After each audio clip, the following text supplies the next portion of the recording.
Bene, allora cominciamo questa seconda parte del nostro incontro. Abbiamo e ringraziamo il professore Abdel Malek. Io lo devo ringraziare doppiamente per la prefazione a un mio libro di cui parlerò oggi pomeriggio. Il professore si occupa di sociologia della complessità, un tema a noi molto caro. Ha lavorato con il professore Edgar Morin e oggi tratterà il tema dei mutamenti sociali e i cambiamenti identitari, tutti temi fondamentali per comprendere le trasformazioni in atto. Non aggiungo altro, a lei la parola. Grazie. Grazie mille, mais je vais devoir m'exprimer le plus lentement possible pour être compris, donc en français. Une traduction intégrale de mon propos a été faite par les soins de notre collègue Madame Vera Kopsage et je vous transmettrai à la demande le fameux fichier en PDF par email. D'abord, en vous remerciant, Monsieur le professeur Kokoza, je voudrais vous témoigner de ma reconnaissance de m'avoir ainsi sollicité pour participer à une réflexion avec aussi notre amie et collègue Francesca Greco pour un partage de connaissances, de savoir en sociologie. Alors, le titre de ma communication, Mutation sociale et changement identitaire, et en sous-titre, Approche sociologique de la complexité, c'est une occasion pour moi, aujourd'hui, ici même.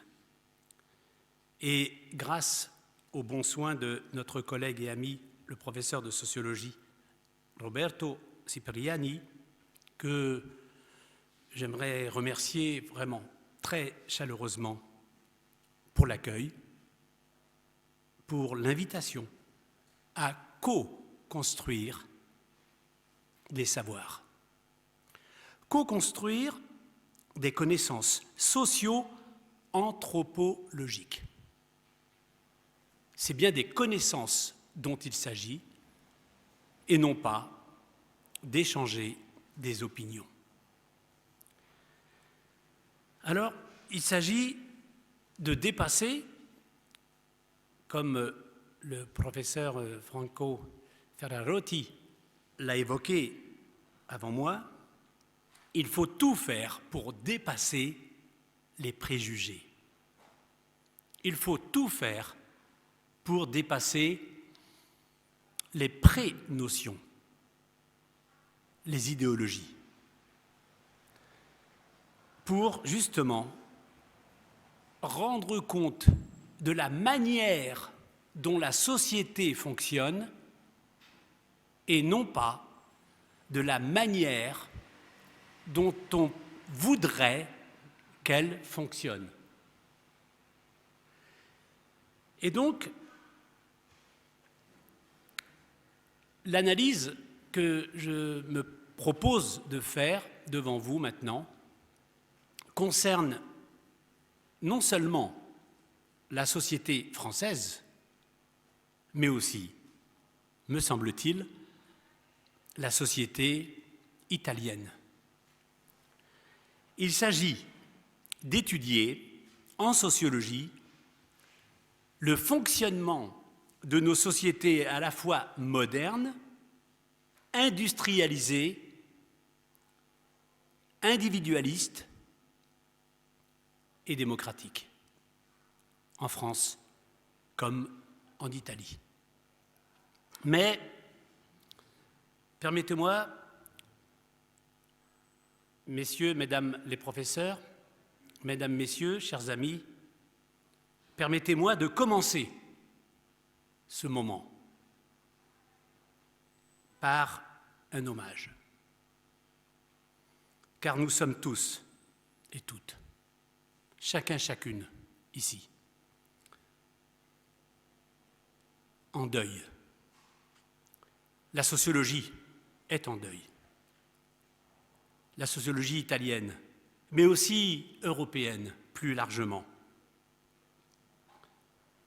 Chers collègues, chers amis, à vous qui avez eu, comme moi, cette chance inouïe de partager des moments aussi riches intellectuellement qu'agréables humainement, à Narni, à Perugia ou ailleurs, à Roma en particulier, avec notre déjà si regrettée amie et professeure de sociologie, Maria Caterina Federici, je voudrais vous dire d'emblée le titre du propos que je tiendrai prochainement à Narni, lors du Festival international de sociologie, dont elle est la cofondatrice, voire la fondatrice, en tout cas la cheville ouvrière. Le titre du propos, à l'attention et en hommage à celle qui nous manque terriblement, une femme engagée dans la connaissance sociologique et l'amour universel. Mais comme l'amitié se vit de silence, je vous redis simplement, de ma part et aussi de la part de mon épouse ici présente, notre profond chagrin, notre tristesse et soutien, en particulier à son mari Sandro Maria Fontana et à sa famille. Bon courage aussi à notre ami et collègue Raffaele, frère de Caterina, dont nous partageons bien sûr la grande douleur. Avant de commencer mon propos, merci ainsi de penser à Caterina Federici, et je voudrais tout simplement, tout en restant à nos places, rester silencieux quelques instants.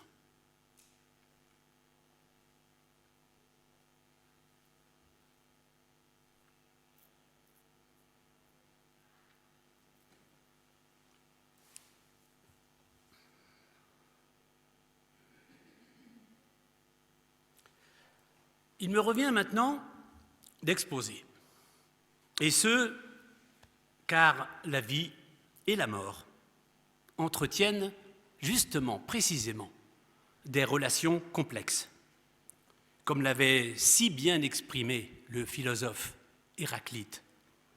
Mourir de vie et vivre de mort.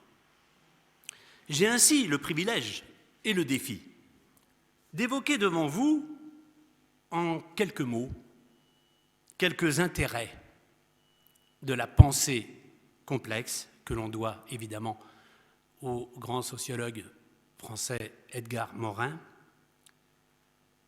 Pensée complexe que j'avais eu l'occasion de publier, et l'ouvrage a été traduit par les soins de Valentina Grassi, ouvrage publié par l'Harmattan Italie. Et donc, j'aimerais évoquer aujourd'hui un ouvrage qui est actuellement en fabrication aux éditions modulaires européennes, intitulé Homo Complexus, à savoir la sociologie de la complexité et la complexité de la sociologie. En 6 points, 6 séries d'idées. Merci beaucoup. Et donc, 6 concepts en fin de compte. Les concepts du latin conceptus, fruit de l'intelligence, fruit de la connaissance, fruit du cerveau. Alors, d'abord, une brève et rapide introduction pour évoquer les bouleversements, les changements fondamentaux dans nos sociétés. Les bouleversements du dernier siècle sont extrêmement profonds. Ces bouleversements ont transformé et transformeront définitivement nos sociétés économiquement avancées. Nos sociétés ont progressivement accompli leur mutation. Les sociologues préfèrent le mot métamorphose. Eh bien, nos sociétés ont accompli leur changement, leur mutation, leur métamorphose vers ce que l'on a appelé en philosophie une société de l'information, une société d'information, ou même l'âge de l'information. Alain Touraine, le regretté Alain Touraine, décédé cette année, le sociologue Alain Touraine parlait de l'ère post-industrielle. On a même évoqué la notion de troisième vague en termes de changement, en suggérant que dans l'histoire de l'humanité, il y a eu deux autres vagues avant. La première, le passage des sociétés de chasseurs-cueilleurs aux sociétés agricoles. Les chasseurs-cueilleurs bougeaient. Les chasseurs-cueilleurs se déplaçaient. Les chasseurs-cueilleurs étaient mobiles. Les agriculteurs vont s'installer durablement sur le territoire. Et ce n'est pas à des Italiens, à des Italiennes que je vais rappeler l'étymologie du mot agriculture. Ager cultura, la culture de la terre. Cette deuxième étape, le monde agricole, les sociétés agricoles, eh bien, a été suivie d'une troisième, la société industrielle. L'époque contemporaine, aujourd'hui, en latin toujours, hic et nunc, ici et maintenant. L'époque contemporaine devient le reflet de mutation, le reflet de changement majeur. Et je ne vais pas, puisque j'introduis le texte, je ne vais pas entrer dans trop de détails, je vais simplement vous rappeler des dates. Première date, très importante dans l'histoire des mutations de la société et de la complexification de la société. Première date, 1492. Évidemment, le monde connu s'est étendu à partir de Vasco de Gama et d'autres. Et donc, Christophe Colomb, bien sûr, 1492. 1517, c'est la réforme luthérienne, en 1517. Réforme luthérienne qui va transformer la société irrémédiablement. À partir de 1517, ce n'est pas simplement un schisme dans la chrétienté, ce n'est pas simplement la réforme, ce n'est pas simplement le protestantisme qui va compléter l'approche catholique au sein du monde chrétien. C'est l'apparition, et Franco Ferrarotti l'a évoqué tout à l'heure, l'apparition d'une approche capitaliste qui ne date pas des années, comme on le croit trop souvent en France, le capitalisme qui aurait émergé après la Seconde Guerre mondiale. Le capitalisme, c'est-à-dire le travail non plus au service des hommes, mais le travail au service de la richesse. Et donc, le rapport nature-culture. Nature, culture, travail, concept élaboré tout à l'heure encore par Ferrarotti. Et donc, la culture, les humains, vont mobiliser la nature via la technique pour la maîtriser. Et donc, c'est à partir de 1517. Cette réforme, avec un grand R, bien sûr, il s'agit de la réforme luthérienne et calviniste, puisque c'est l'émergence du protestantisme. Cette réforme, eh bien, sera porteuse des principes fondamentaux nouveaux dans la société. D'abord, avec Erasme et d'autres, le savoir, la raison, la rationalité.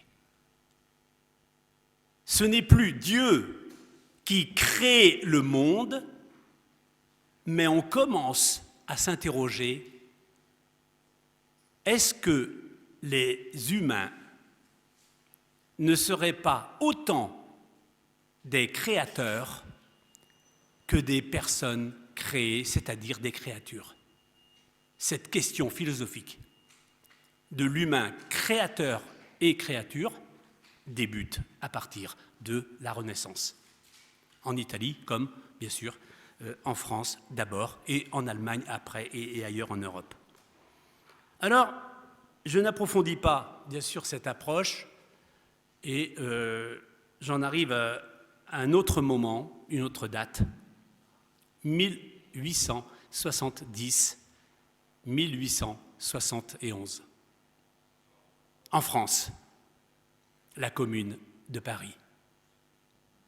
Karl Marx avait pensé que la France allait vivre une nouvelle révolution. Auguste Comte, grand philosophe, qui a inventé le mot sociologie,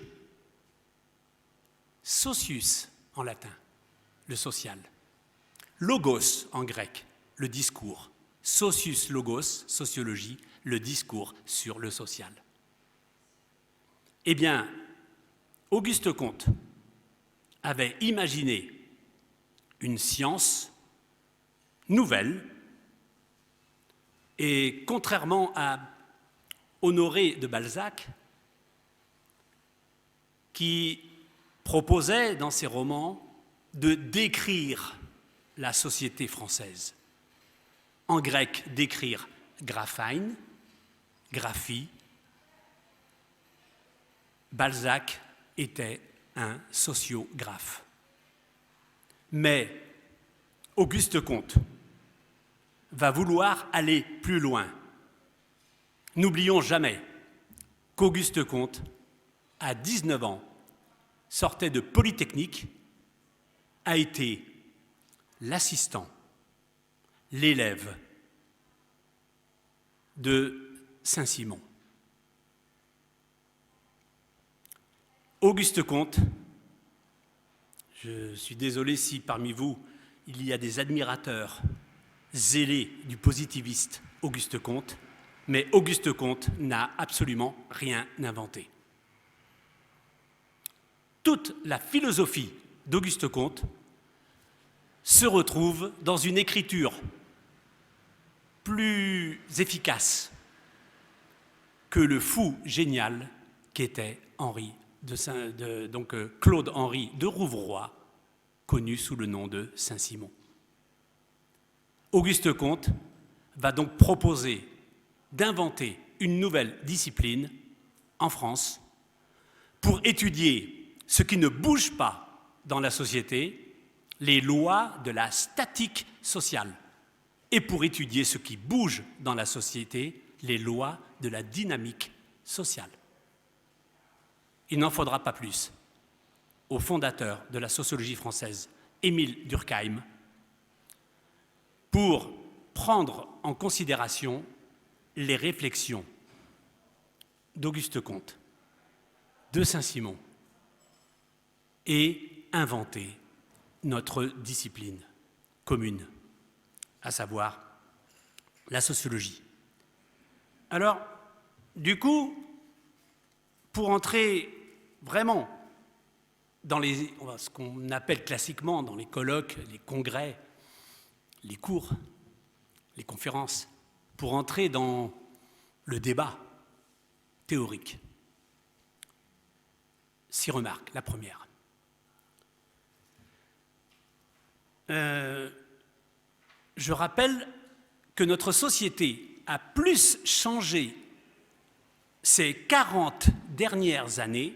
La France et l'Italie ont plus changé ces 40 dernières années que les 4000 ans qui l'ont précédé. La société a plus changé en 40 ans qu'en 4 millénaires. La société a toujours changé. Ce qui a changé, c'est le rythme du changement. La société change de plus en plus vite. Et donc, la société a changé à tous les niveaux. Premièrement, au niveau politique. On le voit aujourd'hui, tout le monde sur la planète s'intéresse à l'ONU, s'intéresse à l'OTAN, s'intéresse à l'Europe. À nos âges, on a connu le pacte de Varsovie. Aujourd'hui, on connaît plutôt la Russie de Poutine. Au niveau politique, il y a eu une mondialisation de la gouvernance. Le pouvoir n'est plus à Rome. Le pouvoir n'est pas non plus, et encore moins, à Perugia ou à Narni. Le pouvoir n'est plus à Paris. Il n'est même plus à Bruxelles ou Strasbourg. Le pouvoir est partout, du local au global. Et il s'agit d'analyser les mutations en matière politique, en matière de pouvoir, en partant du local et en remontant jusqu'à la planète, jusqu'au monde. Mondialisation, localisation. Même chose en économie. L'économie, produire des denrées, les fabriquer, les vendre. Et donc l'économie, c'est la production et la consommation. On sait tous aujourd'hui qu'entre le lever et le coucher, nous avons mobilisé en moyenne, chacune ici parmi nous, plus de 60 pays sur la planète.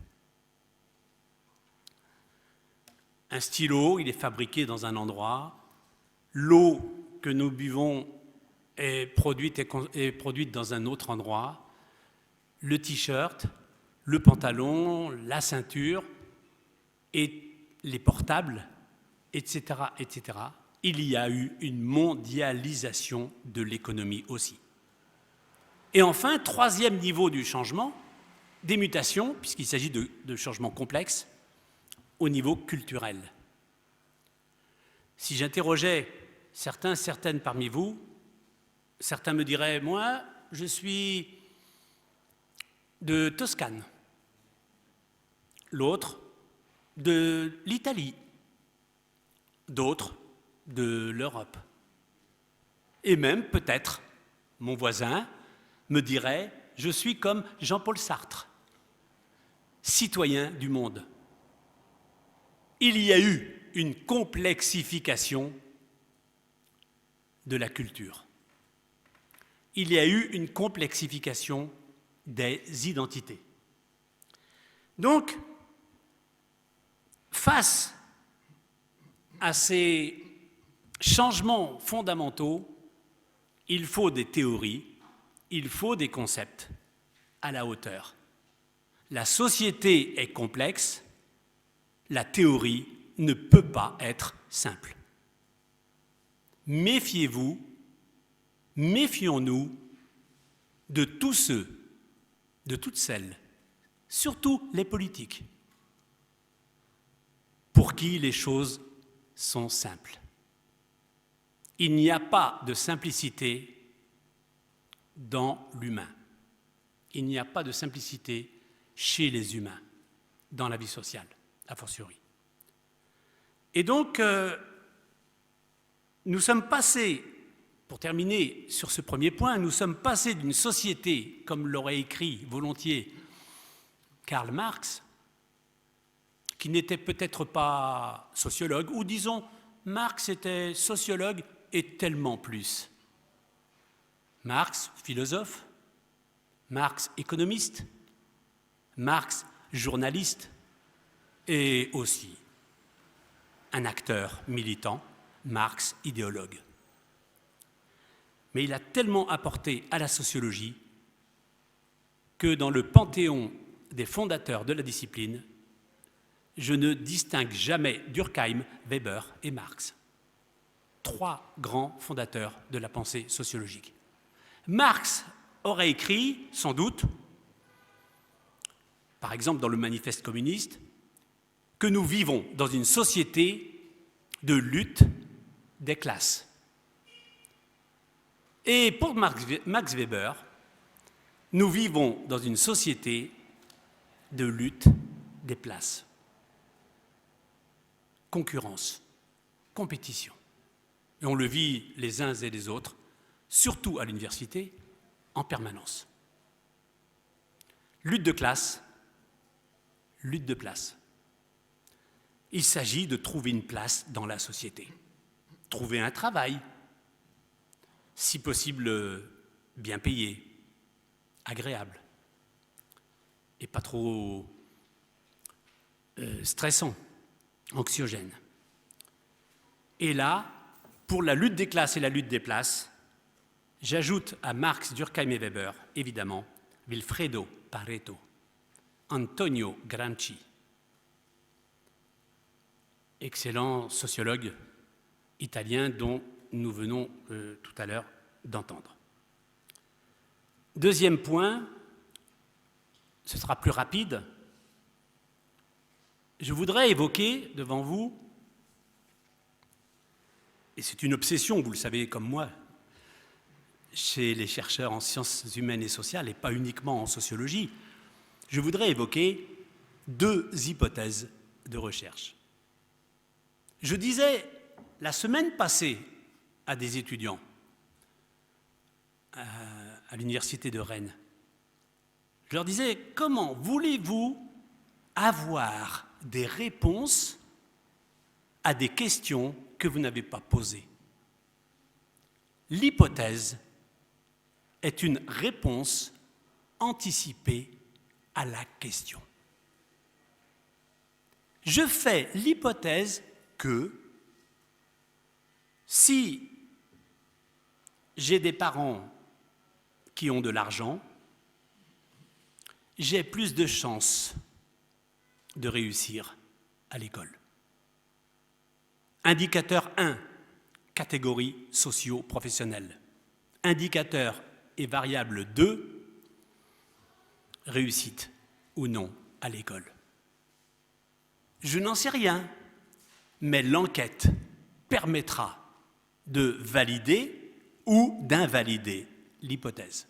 Alors, pour aujourd'hui, la première hypothèse que je vous suggère, c'est celle de la complexité et de la complexification de la société. Traversée aujourd'hui, en Italie comme en France, par une triple transition. 1. Transition sociale. 2. Transition numérique. 3. Transition climatique ou écologique.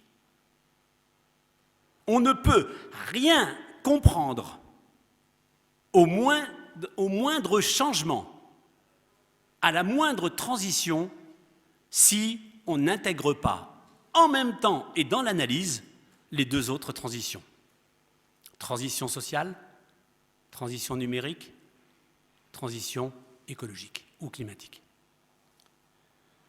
Alors, cette première hypothèse mérite, de mon point de vue, d'être poursuivie par une seconde hypothèse. Et je l'emprunte volontiers, cette seconde hypothèse, à l'un de nos maîtres encore vivant, aujourd'hui à 102 ans, j'ai nommé bien sûr Edgar Morin, pour qui, au fur et à mesure que la société se complexifie, elle augmente en incertitude. Demain devient de plus en plus incertain. On ne peut plus prédire l'avenir. Et quand on ne sait pas de quoi demain sera fait, on n'est pas bien. On est anxieux. On est stressé. La société française, aujourd'hui, est une société anxieuse. Je connais mal, enfin en tout cas moins bien que vous, la situation en Italie, mais la France est le pays, l'État-nation, champion du monde, non pas simplement au football, mais en consommation de psychotropes, de drogues et de calmants, pour supporter parfois ce que les individus disent l'insupportable. Et donc, quand une société est incertaine, elle est plus stressante, elle est plus angoissante. Il y a une augmentation du mal-être existentiel dans les sociétés modernes. Pour qui? Pour ceux qui ont trouvé une place. C'est rare.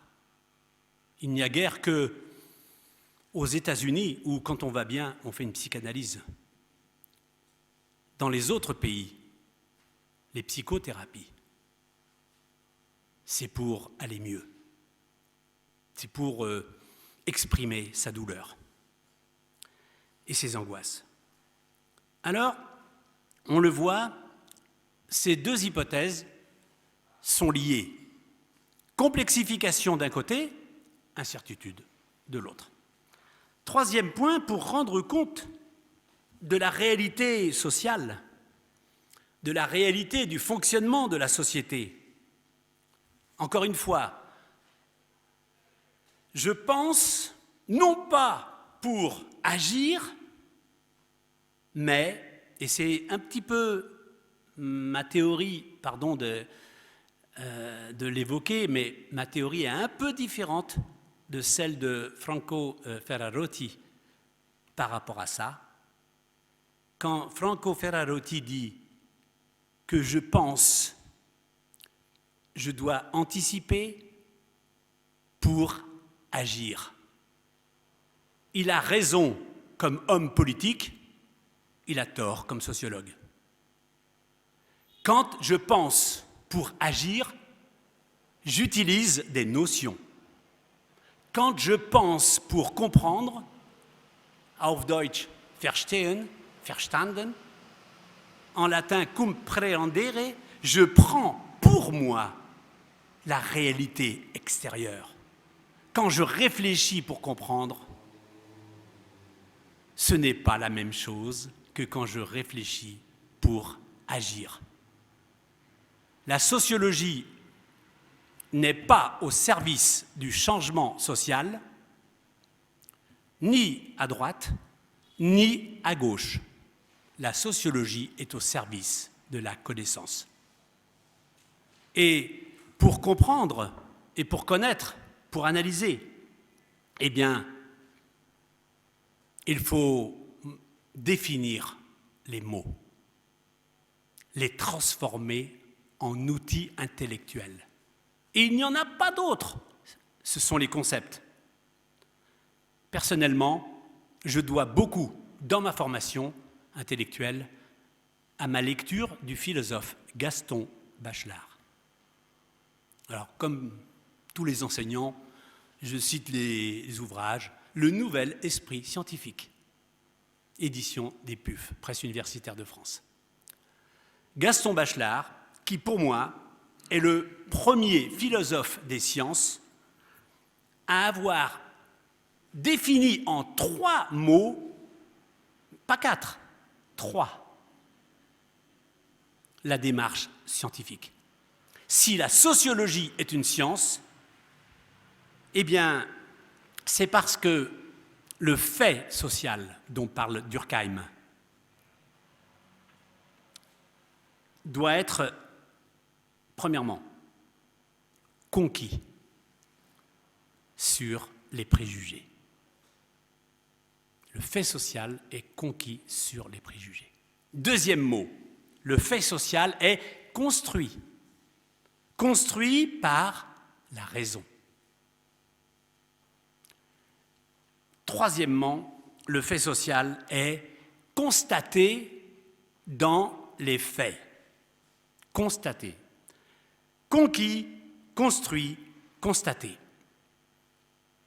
Permettez-moi de vous dire que si j'aime beaucoup les philosophes, si j'aime beaucoup la philosophie, je pense qu'ils ont très très souvent tort. Pourquoi? Parce que les philosophes ne prouvent jamais ce qu'ils disent dans les faits. Les philosophes, ce sont des machines intellectuelles à fabriquer des concepts. Un philosophe débat autour de définitions. Et comme le disait le ancien président de la Chine, Mao Tse-tung, que je cite, même si Mao n'était pas sociologue, Mao Tse-tung disait « Seul le terrain donne le droit à la parole. Seul le terrain donne le droit à la parole. » Qu'est-ce qui légitime le discours des sociologues? Les enquêtes.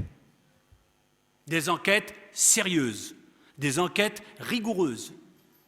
Un objet construit et une confrontation entre la problématique et les réalités vécues par les gens, les acteurs. Quatrième point, très rapidement, parce qu'il s'agira, je crois, le mieux c'est de, pardon pour l'immodestie de mon propos, mais il s'agira plutôt de me lire au moment où je présenterai justement par écrit ces aspects. Le quatrième point, qu'est-ce que la pensée complexe? D'abord, c'est une théorie de théorie. La pensée complexe n'est pas une simple théorie. La pensée complexe, comme le structuralisme de Claude Lévi-Strauss, comme le fonctionnalisme de Bronislaw Malinowski, eh bien, le fonctionnalisme, le structuralisme et la pensée complexe sont des théories de théorie, au pluriel. Tout simplement parce que la pensée complexe est basée sur le matérialisme. Comme disait Marx, c'est ce que je vis qui explique ce que je pense, et non ce que je pense qui explique ce que je vis. C'est de la terre vers le ciel, et non pas, comme le pensaient Feuerbach et Friedrich et Hegel, Feuerbach et Hegel, idéalistes allemands, philosophes allemands, qui pensaient que c'était du ciel vers la terre. Une pensée très proche de celle de Platon, d'ailleurs. Et donc, le matérialisme, c'est concret. Le sociologue s'intéresse à ce que font les gens, les attitudes, les comportements. Donc, la pensée complexe est matérialiste. Deuxièmement, elle est dialogique, dialogos. Dia comme diaphragme ou dialyse. un dialogue. Vous voulez définir le masculin? Définissez le féminin. Vous voulez définir le féminin? Parlez du masculin. Vous voulez définir privé? Définissez public. Vous voulez définir le public?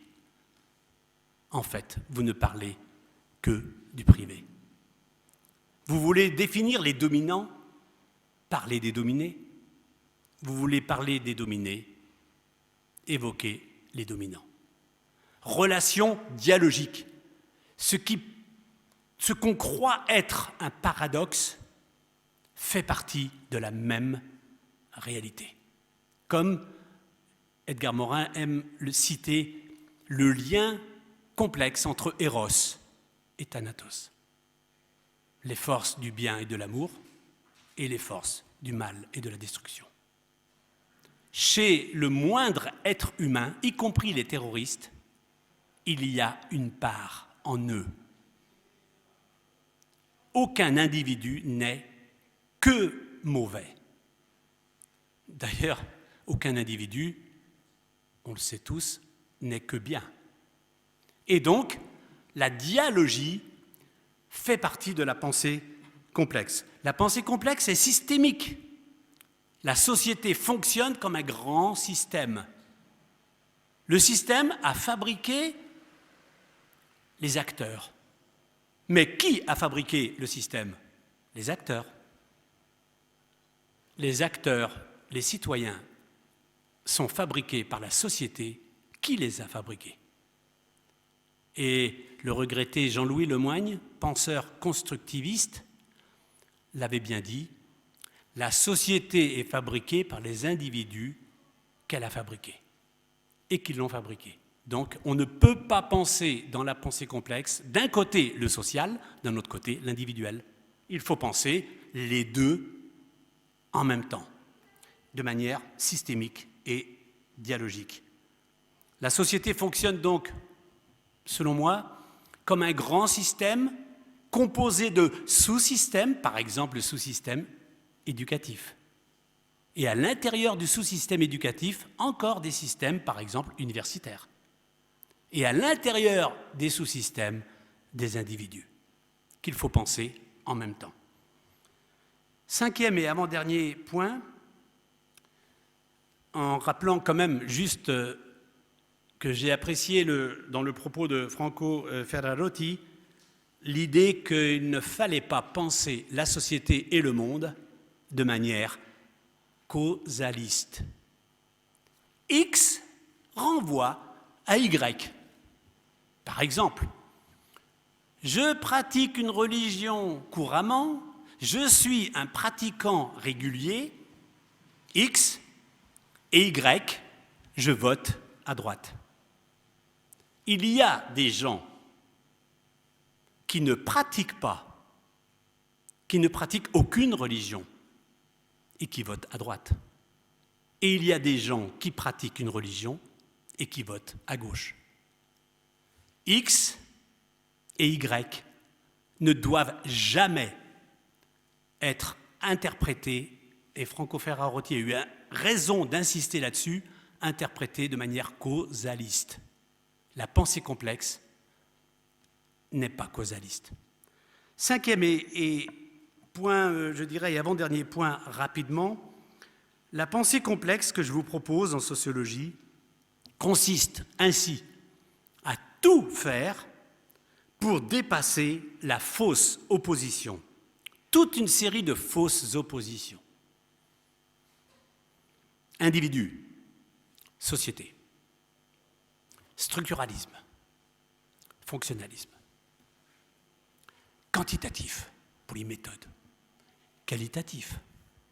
Alors, la sociologie, ce serait quantitatif et l'ethnologie, qualitatif? C'est ridicule. Toutes les analyses doivent mobiliser les deux. Aucun sociologue, aucune sociologue ne peut se passer de la moindre méthode. Nous sommes les historiens du présent. Et J'avais dit lors d'un colloque d'épistémologie à Catania, en Sicile, j'avais dit à mes amis, à nos amis historiens, qu'ils étaient les sociologues du passé. Nous faisons le même travail. Et donc, la pensée complexe doit dépasser toute une série de fausses oppositions et, par exemple, celle classique en sociologie entre conflit et solidarité. Parfois, un individu peut entrer en conflit avec une personne très proche, la famille par exemple, un ami, un collègue ou une collègue. Et parfois, on peut avoir des solidarités objectives, alors que la situation est conflictuelle. Et donc on voit bien en politique, parfois, l'extrême gauche et l'extrême droite, par moments, pas toujours, mais par moments, sont solidaires, objectivement. Un peu comme au Likoud en Israël, où l'on voit des partis, par exemple pro-Netanyahou, qui peuvent à un moment donné rencontrer le même intérêt que l'islam politique pour continuer la guerre, pour continuer et refuser justement la paix. Et donc on voit bien qu'au lieu d'utiliser le terme de solidarité uniquement, le terme de conflit uniquement, j'ai essayé personnellement de bâtir un concept que j'ai intitulé « solidarité conflictuelle ». La solidarité conflictuelle permet de rendre compte de la complexité des rapports sociaux. Et enfin, pour conclure, dans l'approche sociologique et donc complexe, que j'ai essayé de résumer à grands traits à l'instant, je vous propose de distinguer 4 types de comportements. Et je fais l'hypothèse que les comportements que je vais vous présenter pour conclure, on les trouve autant en France qu'en Italie. Ces 4 types de comportements renvoient aux 4 axes de la sociologie française. 4 chefs de file de la sociologie française. Et d'ailleurs, les 4 sociologues sont traduits abondamment en Italie. Premièrement, le comportement que j'ai intitulé l'homo economicus. L'homo economicus, c'est un individu qui a des intérêts privés à maximiser. L'homo economicus est valorisé, par exemple en France, a été valorisé par le sociologue individualiste méthodologique Raymond Boudon. Deuxièmement, deuxième type de comportement, l'homo strategicus, la stratégie, mener une stratégie. C'est le terme du sociologue stratégique Michel Crozier, grand sociologue, fondateur du Centre de sociologie des organisations.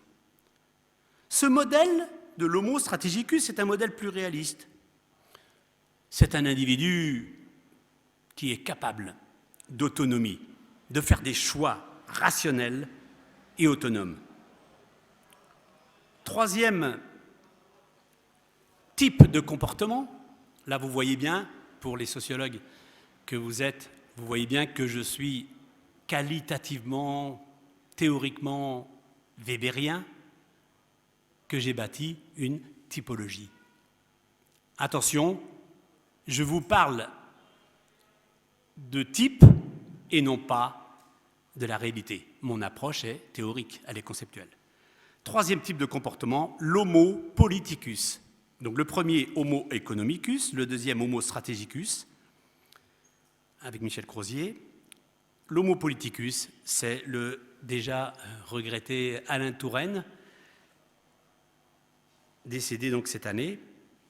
L'homo politicus, c'est un comportement de militant, une sorte de héros qui agit au nom des valeurs. Par exemple, la solidarité, la fraternité, le monde du travail, la liberté pour les citoyens, etc. C'est un militant. Et celui-là, il milite 24 heures sur 24. S'il pouvait militer la nuit, il le ferait. L'homo politicus. C'est un individu qui n'a qu'un mot en tête, le combat.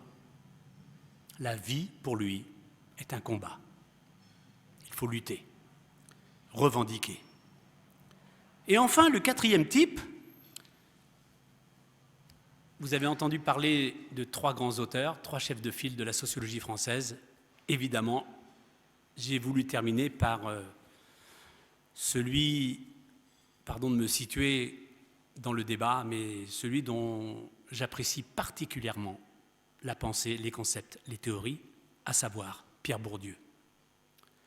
Pierre Bourdieu, pour lui, eh bien, j'ai évoqué l'homo sociologicus. L'homo sociologicus. Alors c'est quoi le comportement de l'homo sociologicus? C'est un acteur social extrêmement socialisé. Moi, j'avais dit un jour à des étudiants, vous savez, ceux qui réussissent à l'université ne sont pas les meilleurs. Ceux qui échouent à l'université ne sont pas les moins bons. Ceux qui réussissent, c'est ceux qui connaissent les règles, qui savent comment faire des dossiers, à trouver la bonne salle de cours, arriver à l'heure, savoir qu'il y a des bibliothèques, qui savent parler au personnel de l'université. Par exemple, qui n'écrivent pas des SMS sans faire de phrases à un professeur. Et donc, quand on connaît les normes, quand on connaît les règles, on a beaucoup plus de chances de réussir dans les institutions. Et donc, l'homo sociologicus est un acteur extrêmement socialisé. Pire, il est prisonnier de ses rôles. Par exemple, un animateur socioculturel va être animateur matin, midi et soir. Un éducateur, un enseignant. Même un enseignant, quand il va à la boulangerie, il est capable d'apprendre à faire le pain au boulanger. Les enseignants, comme les avocats, comme les magistrats, comme les agriculteurs, quand ils sont des homo strategicus dans leur comportement, eh bien, se vivent et se pensent d'abord et avant tout comme des professionnels. Le poids de l'habitus, pour parler comme Pierre Bourdieu, qui structure tout, les conduites, les opinions, les choix. Pourquoi certains aiment l'opéra, d'autres le rock'n'roll? Pourquoi certains aiment la peinture, l'art, et d'autres préfèrent regarder un match de golf ou un match de football ou de rugby? C'est leur éducation, c'est la socialisation, c'est la culture acquise. Ainsi, en conclusion, donc, la pensée complexe, modestement, bien sûr, après tous ces grands auteurs, eh bien, propose une synthèse entre les 4 axes de la sociologie française, au milieu, l'homo complexus, l'homme complexe. L'homo complexus est un individu tantôt raisonneur lucide, tantôt totalement piégé par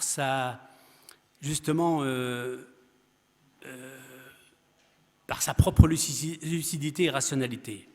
L'homo complexus est socialisé, mais plus ou moins. Dans un lieu, il va l'être, et dans un autre lieu, il ne l'est plus.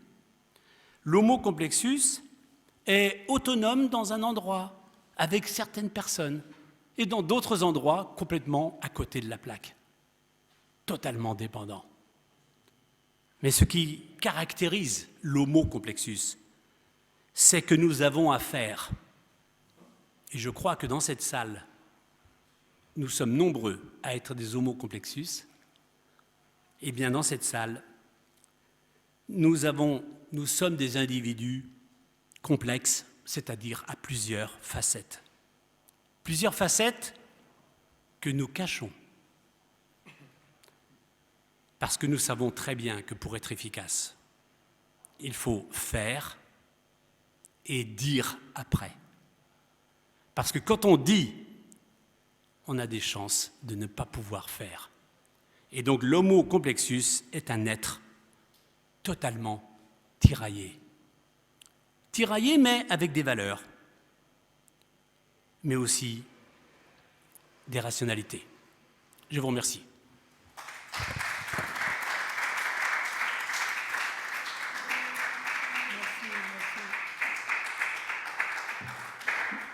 Merci beaucoup. Intéressant. L'intervento del professor Abdel-Malek apre una serie di questioni, lo anticipo, che troveranno una grande sintonia nel mio intervento. Un percorso di ricerca e di riflessioni molto interessanti, che parte dalle trasformazioni in atto attraverso un processo di metamorfosi, giunge a sostenere che la sociologia non è al servizio né della destra né della sinistra, ma deve studiare la dinamica sociale, che è sempre più complessa, deve tener conto delle innumerevoli variabili e soprattutto no alla semplificazione.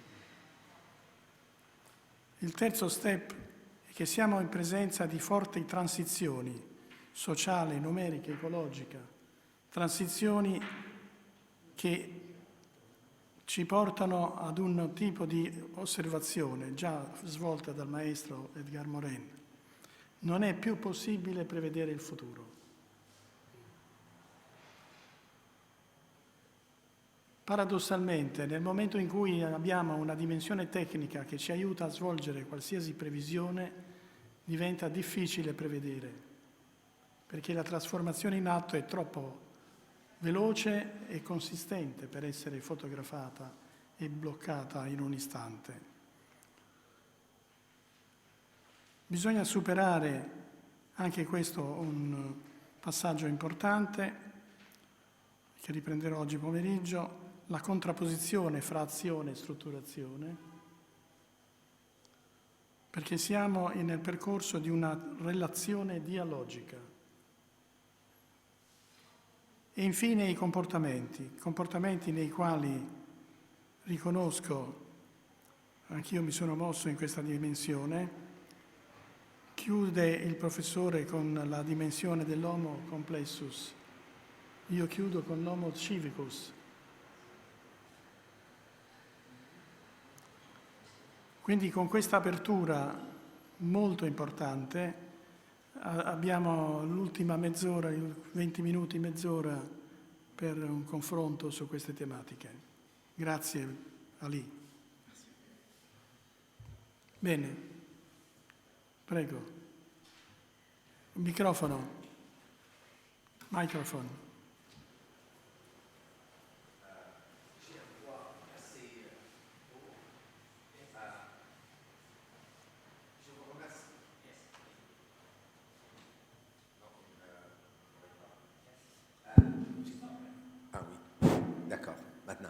Je vous remercie beaucoup, c'était vraiment très très intéressant votre communication. En fait, je suis d'accord avec vous, je veux dire, de dire la sociologie, c'était une méthode donc c'est d'écrire la réalité, mais pas qui doit être. Mais la différence, et en mercredi, je vais parler, moi, je conçois ça comme simplement un des moments de sociologie, un moment très important. Or, il faut un autre moment normatif. La sociologie a été créée pour imaginer le changement social, pour défendre la modernité en quelque sorte. Et en fait, confondre entre les deux moments, c'est problématique. Voilà. Mais il faut un moment normatif. Et d'ailleurs, comment on choisit un sujet,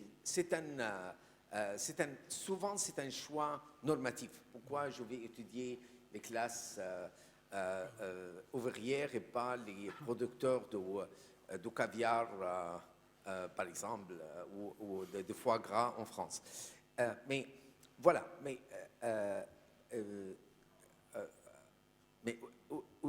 Moi aussi, j'ai critique les moments normatifs, mais ce n'est pas à votre manière, mais pour montrer que, en fait, on est devenu tellement normatif qu'on impose un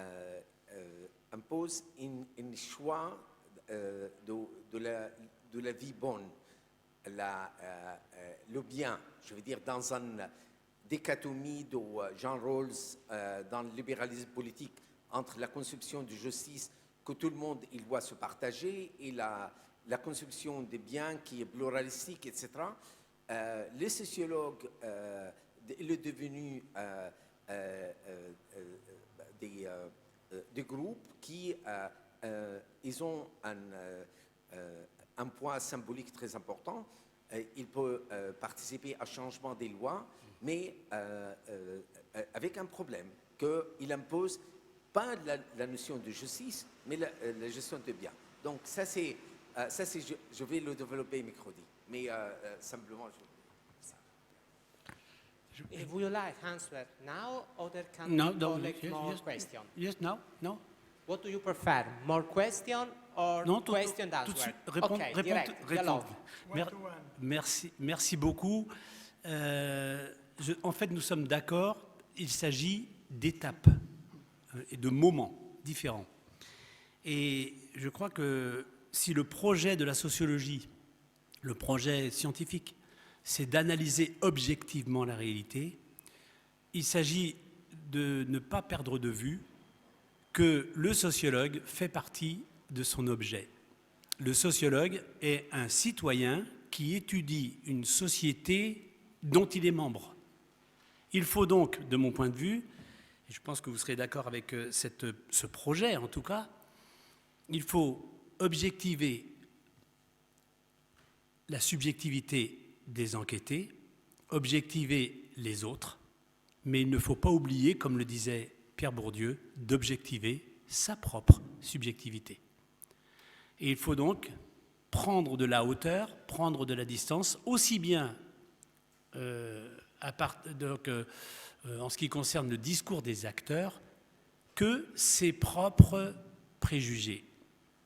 Il faut donc, dans un premier temps, objectiver sa propre pensée. Et je crois qu'on a du mal à faire un travail en sociologie si le thème ne vous intéresse pas. Et je crois qu'on ne peut pas avoir les deux avantages. Par exemple, un étudiant sénégalais qui veut faire un mémoire de sociologie sur la culture sénégalaise en Italie, eh bien, comme il est sénégalais, il a accès à la culture, à l'identité, mais il faudra absolument qu'il objective plus, qu'il prenne plus de distance par rapport à son objet. En même temps, il connaît la culture, il connaît les gens, il connaît les identités, et il va donc pouvoir faire des hypothèses pertinentes qu'un Italien qui ne connaît pas le Sénégal aura beaucoup plus de mal à faire.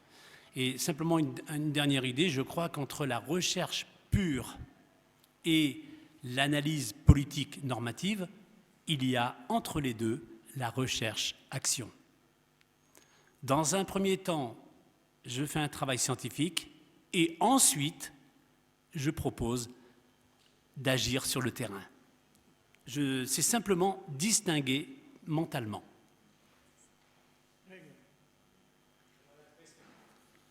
Je vais le dire en français d'abord, Oui, et merci. puis je vais traduire. Ok. Ma question, c'est, j'étais très intéressée à votre, disons, idéal type de mots, et surtout le mot complexe. Mais ça m'a fait penser à la contribution de Goffman et à sa façon de raisonner sur l'acteur social. Est-ce qu'il y a une connexion? Quelles sont les différences Entre qui et qui? entre le mot complexus de la pensée complexe Oui. et Goffman, Erving Goffman. Et sa Erwin, conceptualisation. l'interactionniste symbolique. Ouais. D'accord. Traduco, scusate. Allora, la domanda è, nella presentazione lui ha ipotizzato diversi diciamo, idealtipi di uomo, tra cui quello relativo al pensiero complesso, che è l'uomo complesso. Okay? L'uomo complesso ha delle similitudini interessanti con Erving Goffman e la mia richiesta era di capire quali sono le similitudini e le differenze tra i due idealtipi. Merci beaucoup, chère Francesca, pour cette question épistémologique. Erwin Goffman est le sociologue, comme l'avait écrit Pierre Bourdieu en hommage donc, à sa pensée et à son œuvre quand Goffman est décédé. Erwin Goffman est un sociologue de l'infiniment petit. Erwin Goffman, on le voit, quand grand sociologue des institutions, mais ce n'est pas le premier, Émile Durkheim pensait que la société fonctionnait comme une grande institution. Eh bien, Erwin Goffman a étudié, par exemple, dans Asile de Goffman, publié aux éditions de Minuit, collection de sens commun, eh bien, Erwin Goffman avait étudié les stratégies des malades mentaux dans un hôpital psychiatrique.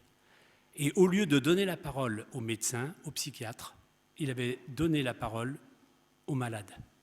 Et il s'agit effectivement, dans la démarche interactionniste symbolique, de rendre la parole aux gens, aux acteurs. Alors, j'aimerais vraiment vous répondre que la pensée complexe et l'interactionnisme symbolique sont très proches. Je dirais, pour moi en tout cas, que dans le débat, Erwin Goffman ne tient pas suffisamment compte du système, des logiques politiques, des normes sociales qui mettent les soignants dans une posture de domination. Et donc, quand on a à l'hôpital, quand on parle à une infirmière ou une aide-soignante, eh bien, elle a une vision que les médecins, que les soignants les plus élevés, les chirurgiens, les médecins, les patrons de l'hôpital ont réussi à lui imposer. Il y a donc, pour moi, une insuffisance de prise en considération de la domination, des normes sociales, dans l'interactionnisme symbolique. C'est-à-dire qu'en gros, je demande tout simplement aux Goffmaniens de politiser leur débat. Qualche altra considerazione? Abbiamo ancora un po' di tempo, ci avvisano per il pranzo, per cui io credo... Roberto? Ok.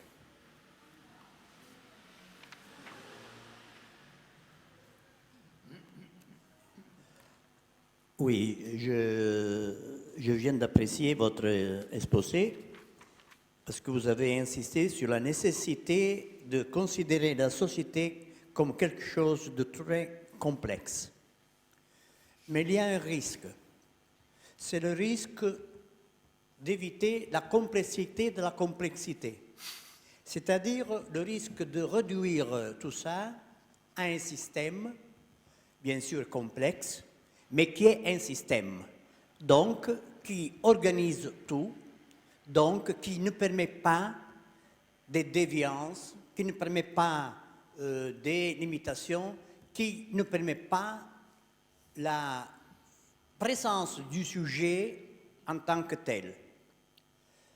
Je me souviens bien, les colloques avec Niklas Luhmann plusieurs fois, on a parlé du chaos, on a parlé de la liberté, on a parlé de la personne, mais il insistait toujours sur le fait que la société est un système, donc la société est une machine qui fonctionne comme une machine, ce qui n'est pas le cas, comme nous savons. Alors, c'est à propos de ce risque que je voulais signaler la nécessité d'éviter cette dérive qui vont au-delà de notre bonne intention de souligner l'importance de la complexité.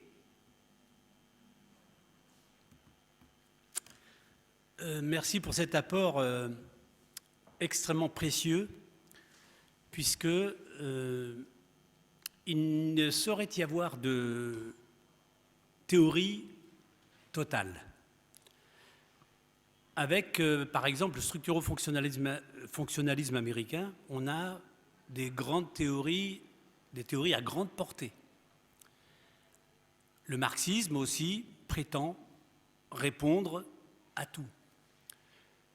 Et je me méfie tout à fait, comme Roberto, de toutes ces pensées totales qui se transforment en pensées totalitaires. Et la réalité, et là je suis tout à fait d'accord avec vous, est encore plus complexe que la sociologie aurait prétendument la possibilité de rendre compte. Maintenant, Max Weber, à travers les types idéaux, à travers la typologie, pour moi, a évoqué une chose très importante, c'est la nécessité de simplifier la réalité pour la rendre visible. Et comme l'écrivait très bien Jacques Lacan, le réel, c'est l'impossible. Nous n'avons jamais affaire à la réalité sociale, nous avons toujours affaire aux représentations sociales de la réalité. Et donc, je suis vraiment tout à fait heureux d'entendre, parce que je partage tout à fait votre opinion, que la société ne fonctionne pas comme une machine. La pensée complexe, effectivement, celle initiée dès les années 1970-1977 pour La nature de la nature, le tome 1 de la méthode d'Edgar Morin, eh bien, la pensée complexe a une origine théorique que j'aurais pu évoquer dans mon propre exposé, qu'elle doit assumer, c'est la cybernétique. Et donc, le problème que pose l'analyse de la société comme une machine, c'est posé à Durkheim, qui connaissait mieux que d'autres Charles-Henri Darwin. Et donc, on a affaire à une forme de darwinisme social. La société qui serait une grande organisation, comme le corps humain. Et la société est autrement plus complexe qu'une simple organisation systémique, par exemple le cœur qui qui a une fonction particulière, le cerveau qui a une autre fonction, etc. Donc l'approche biologique, l'approche anatomique et l'approche cybernétique sont dangereuses. Et ça, de ce point de vue-là, je suis tout à fait ouvert personnellement à cette possibilité à la fois d'entendre et d'écouter Max Weber dans son souci heuristique, du grec eureka, j'ai trouvé, c'est-à-dire de mener une réflexion sociologique pour rendre compte de la réalité et la faire comprendre, et en même temps ne jamais faire, comme par exemple Pierre Bourdieu l'a fait malheureusement, ou Lévi-Strauss avant lui en anthropologie, de dissoudre l'agent, de dissoudre les individus dans des normes, dans des comportements sociaux. Et la richesse du terrain, elle est tellement plus importante que toutes nos descriptions. Et effectivement, je crois que je reprendrai volontiers ce projet de complexifier, y compris la complexité. En tout cas, je vous remercie vraiment.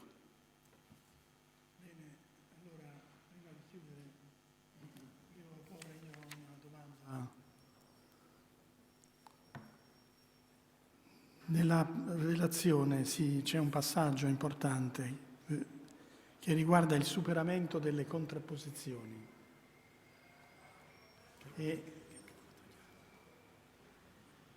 Superamento delle contrapposizioni, strutturazione, azione.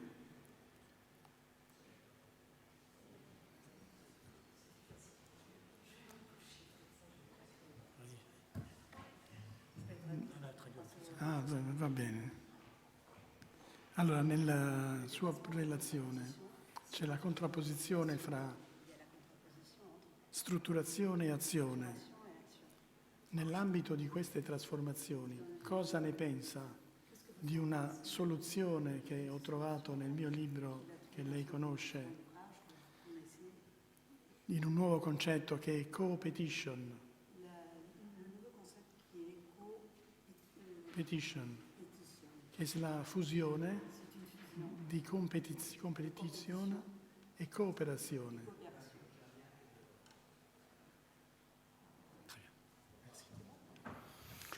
Merci beaucoup, à la fois pour la remarque, suggestion et aussi interrogation, et pour la traduction, bien entendu. Alors, il me semble que la question concerne le lien entre deux perspectives théoriques. L'une, on va appeler ça les théories de la structuration, et l'autre, les théories de l'acteur. Alors, les 4 axes que je vous ai présentés, dans les 4 axes, un seul s'inscrit dans les théories de la structuration, c'est Pierre Bourdieu. Alain Touraine, Michel Crozier et Raymond Boudon s'inscrivent dans les théories de l'acteur.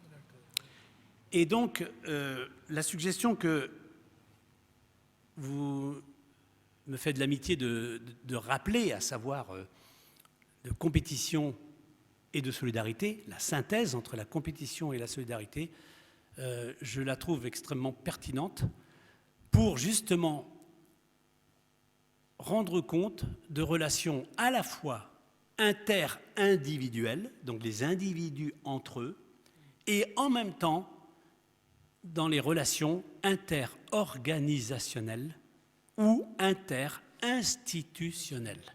Voilà, donc les 3 niveaux de l'analyse, je dirais presque de l'identité. Un niveau micro, identité individuelle, action individuelle. Un niveau macro, identité sociale. Et entre les deux, un niveau méso, l'identité dans les organisations, dans des territoires, des métiers, des professions, dans des associations et donc dans des organisations et des institutions. Donc je trouve que ce concept est un concept qui fait une heureuse synthèse et qui peut largement s'inscrire dans la pensée complexe. Merci. Merci, grazie a tutti. Iniziamo la pausa pranzo.